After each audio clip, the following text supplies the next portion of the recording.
We have a recent history of getting United managers to sack. Can see it again this weekend, says Hero as well. And do you know what, Hero? You say that, and to be fair, one of the points I did have was Ruben Amorim under pressure, and I do think he is a bit under pressure. Look, is he the worst Manchester United manager ever in Premier League history? There's the debate around there, of course, with how bad Manchester United have been. I think you look at their points per game against Amorim, and I think it's under. Is it under 2? I think it's like a 1 point. It might even be under 1. I'm not even that sure. But again, they've only won, I think, only 7 or 8 games since he's become Manchester United manager.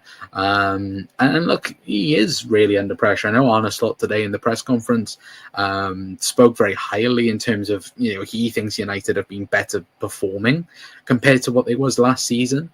But you look at the money that they have spent and look at the conditions around Manchester United. Look, if United don't get European football again for a second year, we've already seen how, Jim Radcliffe's already spoke about how, United needed to do this and that and, reform people because, they're not getting enough money in the club and this, that and the other.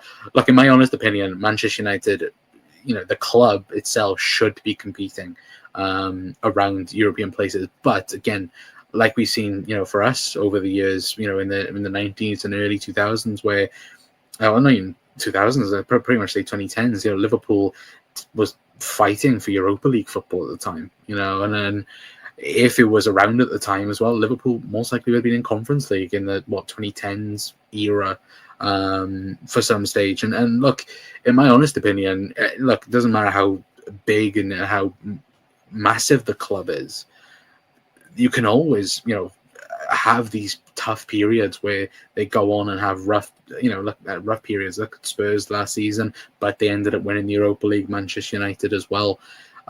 Every club can go through this. Like, look at Leeds, for example. Like Leeds in the 90s and 2000s. Again, like remember growing up with Mark Viduka and fucking Harry Kewell at Leeds. So this is like, and again, them in the Champions League. Look, everyone will go and everyone will have the conversation around like, can Man United get relegated? Again, I don't think it's out the realms of possibilities. Do I think it'll happen? No, I don't. I think there are 3 worse teams than Manchester United, but I don't think the Glazers and Jim Radcliffe are going to take forever to let him ruin the club, if that makes sense. And again, I don't think personally it's him ruining it. In some sense, I think the club, like I've said for a very long time, in my opinion, is rotten within, really. But the one thing I would also say, for me, he only has one way of managing, in my honest opinion. Look, when Jurgen Klopp announced that he was leaving Liverpool, Ruben Amorim was at the top of Liverpool's list in terms of fan perspective. I think, we did videos on it. And again, at the time, it made a lot of sense. He was the up-and-coming manager.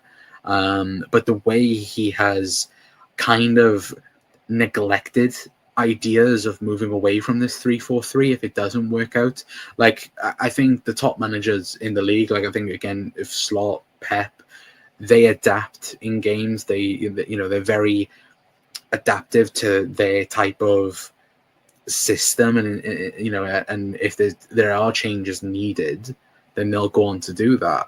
And I think Ruben Amorim, he doesn't do that at all. It's always the 3-4-3, and I think one of the big things that's killed them this season, in my opinion, is having Bruno Fernandes in the double pivot. And don't get me wrong, Bruno Fernandes, he is probably the only player out of that Manchester United team from last season that was doing anything. I'm not saying it was great either from Bruno Fernandes, but him playing in a double pivot alongside a Casemiro or Emmanuel Ugarte, it's not the way forward. And I think a lot of Manchester United fans were kind of like looking at it in the summer.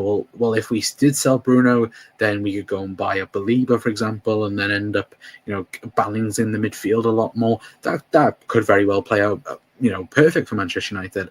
But you've got one of the best attacking midfielders when you look at the stats and when you look at other things as well, that has done it for Manchester United over the years. When you've got that number 10 in your squad, you're playing in as a 6. Like, and if I was a Manchester United fan, I'd be fuming around that. I'd be looking at it and going, why on earth are we playing our best creator as a 6? And that for me, I genuinely think Ruben Amorim, in my opinion, for that alone, like if I was a United fan, I'd want him gone. And that's just from my perspective. Of course, I don't want him to go. I want him to, what Jan Radcliffe said about giving him 3 years to adapt to the Premier League and, showing his class. I want that to happen. I want Liverpool to have, look over to Manchester and go and laugh at them for many years to come.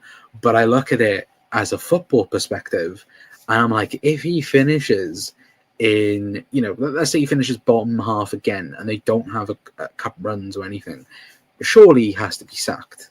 Like, chat, let me know your guys' thoughts on that, because in my opinion, look, if he does get bottom half, which I don't think Manchester United will do this season, but like, I think if he does have a disappointing season again, I think he has to, in my opinion, at least anyway.